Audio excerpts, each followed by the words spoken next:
BBC News. North Korea, U.S. never out of diplomatic solutions.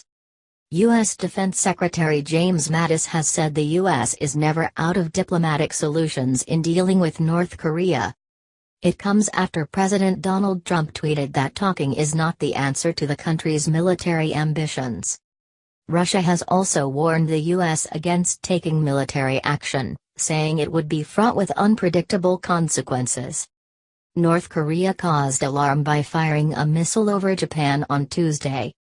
The missile, which Japan called an unprecedented threat, crossed the northern Hokkaido region early on Tuesday, triggering public alerts to take cover, before landing in the sea about 1,180 kilometers, 730 miles, off the coast.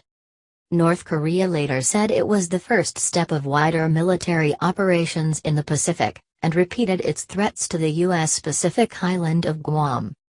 Tensions have been particularly high in recent days, as the U.S. and South Korea conducted annual joint military exercises which always anger Pyongyang. On Thursday, as the exercises came to an end, aircraft from the two nations, including two U.S. nuclear-capable bombers and several fighter jets, carried out a live-fire drill in South Korea in an apparent show of force. Unpredictable consequences. Just days ago, Mr. Trump had said he believed North Korean leader Kim Jong-un was starting to respect the U.S. But in a tweet late on Wednesday, he said, "The U.S. has been talking to North Korea, and paying them extortion money, for 25 years. Talking is not the answer." But when asked whether it was true that the U.S. had lost hope in diplomacy, Mr. Mattis openly disagreed with the president, saying, "No. We are never out of diplomatic solutions." He was speaking as he met his South Korean counterpart, Song Young-moo, at the Pentagon. "We continue to work together, and the minister and I share a responsibility to provide for the protection of our nations, our populations and our interests." Russia, which shares a tiny border with North Korea and a maritime border with Japan, has said that U.S. military activity in the region is partly to blame for the increase in tensions. In a phone call on Wednesday, Foreign Minister Sergei Lavrov told U.S. Secretary of State Rex Tillerson that diplomacy was the only way to overcome tensions on the Korean peninsula, which have been escalating in recent months. A military solution would be fraught with unpredictable consequences, Reuters quoted Mr. Lavrov as saying.